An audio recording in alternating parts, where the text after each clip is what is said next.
Guðspjallið skrifar Guðspjallamaðurinn Lúkas. Guði sé lof og dýrð fyrir sinn gleðilega boðskap. Guðspjall þessa sunnudags að finna í Guðspjalli Lúkasar, 18. kafla, versum 1-8. Þá sagði hann þeim dæmisögu það hvernig þeir skyldu stöðugt biðja og eigi þreytast. Í borg einni var dómari sem hvorki óttaðist Guð né skeytti nokkurn mann.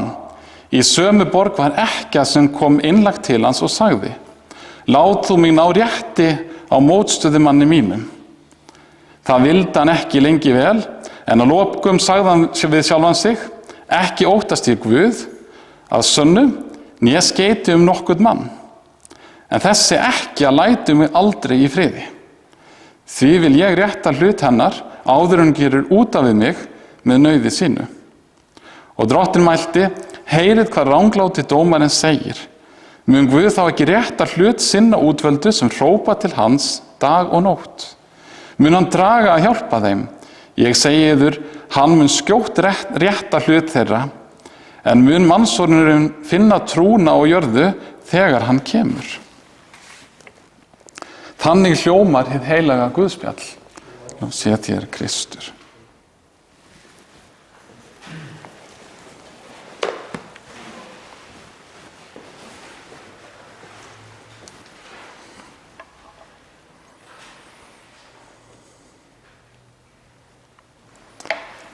Það til merkis hversu mikið og nákvæmt starf Guðspjallamaðurinn Lúkas hefur unnið þegar hann tók saman Guðspjallið, að hann endurtekur ekki bara fyrir okkur þessa dæmisögu sem að Jesús kenndi lærjum sínum, heldur segir hann okkur líka hver tilgangur dæmisögurinnar er.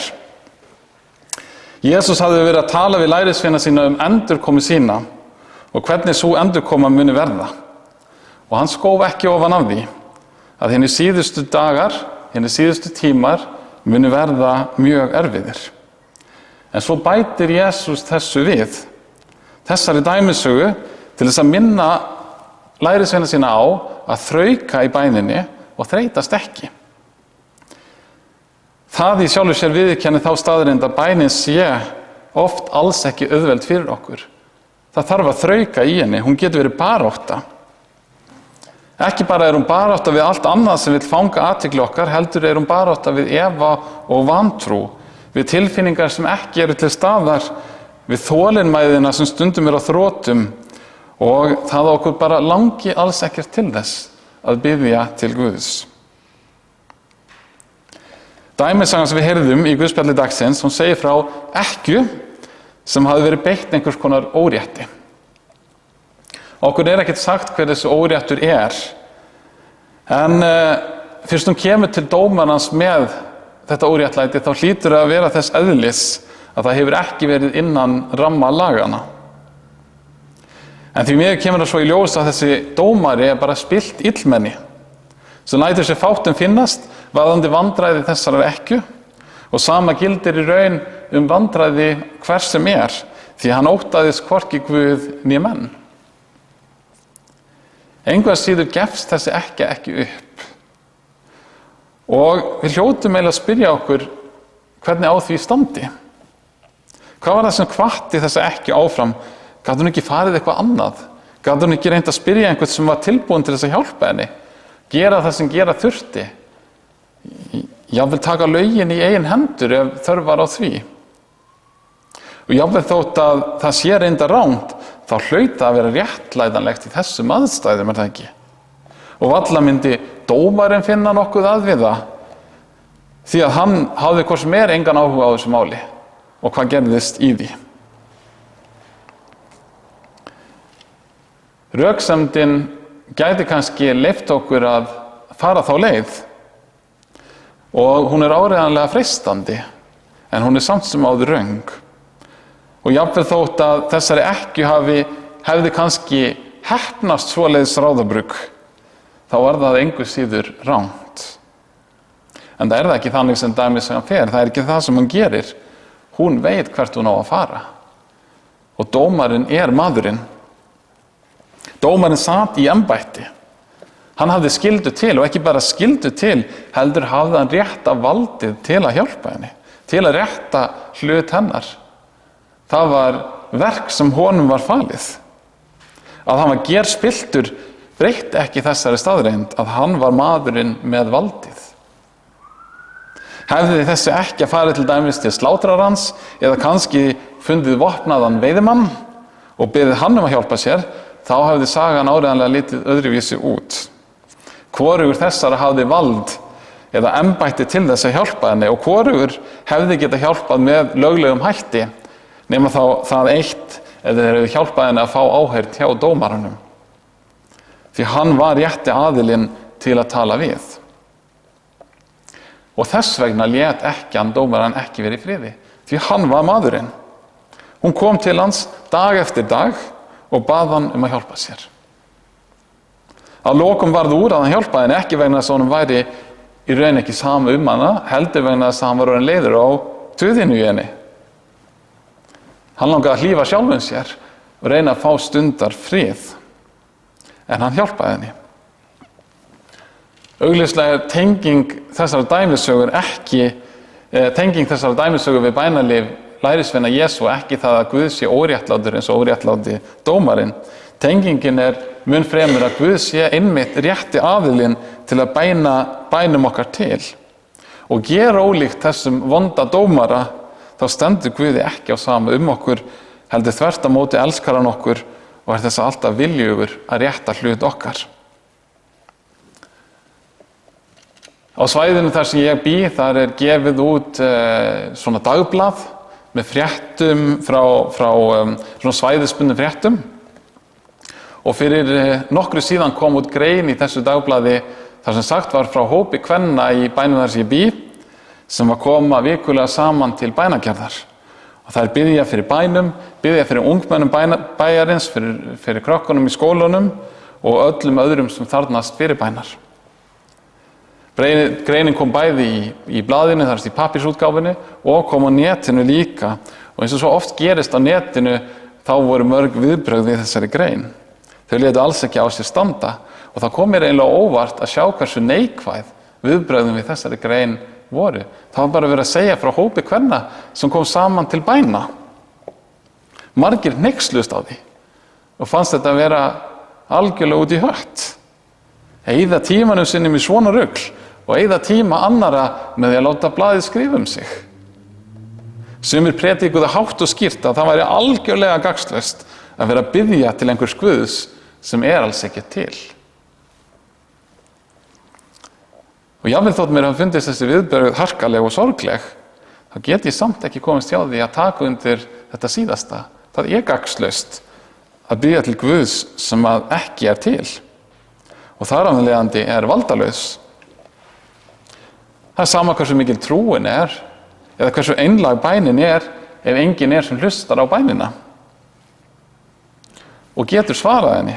Það er að segja, ef einhver hlustar og getur ekki svarað, þá er hún jafn gagnslaus, jafn máttarlaus. Bænin er ekki máttug í sjálfri sér, heldur vegna þess sem hlustar á hana. Þess vegna þarf að bera bænina til þess sem getur bæði hlustað og hjálpað. Og við skulum einbeita okkur að honum sem heyrir bæn og svarar henni. Í fyrsta lagi þá er sá Guð sem heyrir bænina, hann er skapari himins og jarðar, eins og við játum saman í trúarjátningunni, ég trú á Guð föður almáttugan, skapara himins og jarðar. Eða ég trú á einn Guð föður almáttugan, skapara himins og jarðar, alls hins sýnilega og hins ósýnilega. Í fræðunum minni skýrir Lúther þessa grein svohljóðandi: ég trú að Guð hafi skapað mig og alla hluti. Hann hafi gefið mér líkama og sál, augu, eyru og alla limi, skynsemi og öll skilningarvit og haldið því enn við, auk þess klæði og skæði, mat og drykk, hús og heimili, maka og börn, akur, fénað og öll gæði. Sjáu mér ríkulega og daglega fyrir öllum þörfum og fæðslu þessa líkama og lífs, verndi mig gegn allri hættu og gæti mín og varðveiti mig frá öllu illu. Og allt þetta af einskæri og föðulegri, guðlegri gæsku og miskunn, án allra minna verðskuldunar og tilverknaðar. En fyrir allt þetta ber mér skylda til að þakka honum og vexa með hann, þjóna honum og hlýða, Það vissulega satt. Og þetta auðvitað nákvæmlega það sem að ritningin líka kennir okkur Guð. Hann skapari okkar, ekki bara fjarlægur skapari heimsins sem síðan fór einhvern í burtu, sem setti mannkynið af stað og léta síðan sigla sín eigin sjó. Heldur hann persónulegu skapari minn og þinn. Það hann sem að gefur manninum ávexti trjána í aldingarðinum og síðan einnig veiðileyfi utan aldingarðsins. Það hann sem gefur árstíðir og regn og sólskin og það hann sem að gerir að jörðin ber ávöxt. Allt þetta gerir hann okkar vegna af einskærum kærleika sínum til okkar. Allar góðar gjafir eru frá Guði komnar. En síðan megum við ekki gleyma því hvernig Guð hefur unnið sköpunarverk sitt. Í 1. Mósebók, 1. kafla lesum við einmitt upphaf sköpunarinnar og þannig stendur: í upphafi skapaði Guð himinn og jörð. Jörðin var þá auð og tóm og myrkur grúfði yfir djúpinu og andi Guðs sveif yfir vötnunum. Guð sagði verði ljós og það varð ljós. Guð skapaði heiminn með orði sínu einu.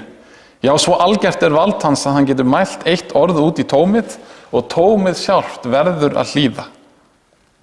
Hann talaði og það sem hann talaði varð að veruleika. Guð hefur mátt í orðum sínum, mátt sem skapandi. Þannig að hann býr til þann veruleika sem orðin segja.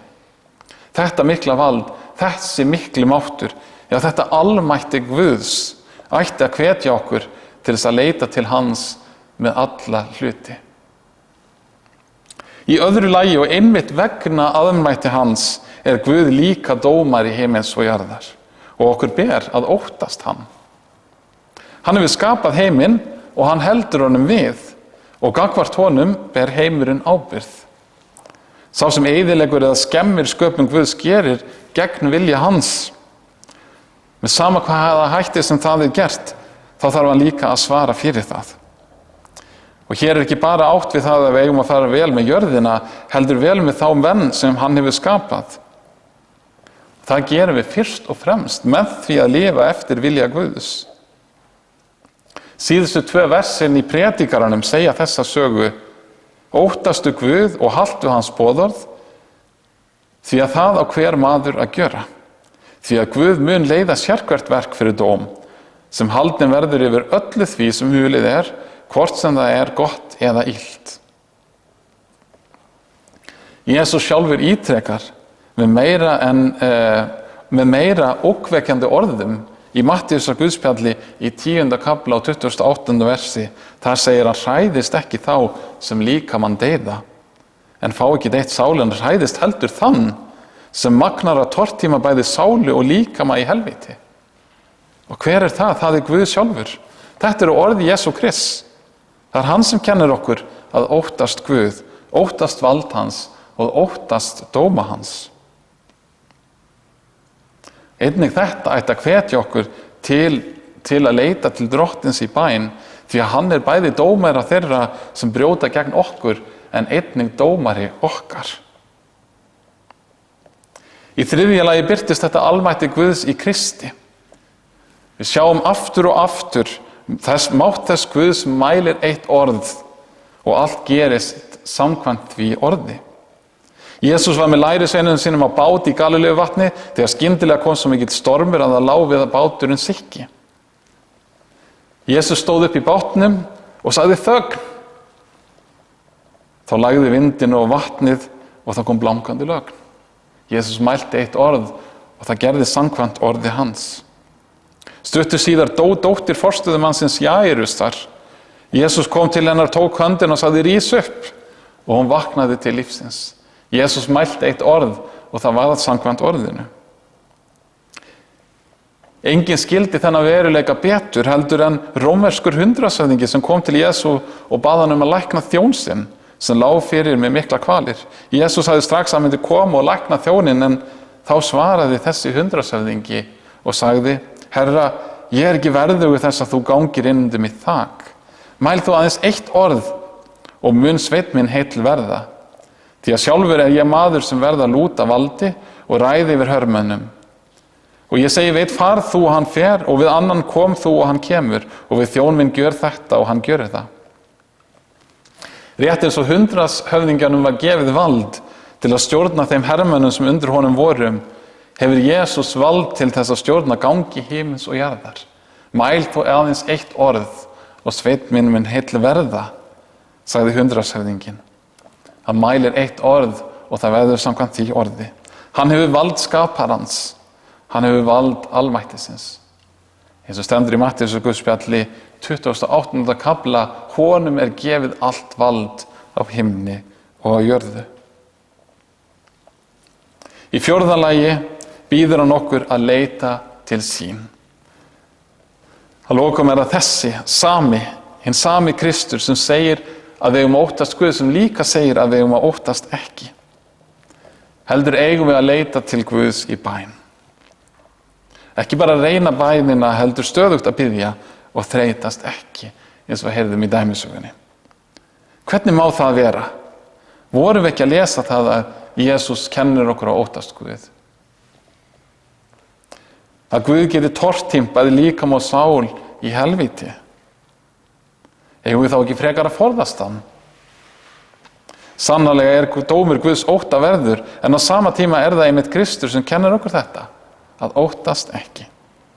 Því að Kristur hefur gengið á milli og krefst þess eins að við treystum honum. Ógrunnunin dóm Guðs er þess vegna dómur sem kemur niður á Kristi sjálfum, en ekki á okkur.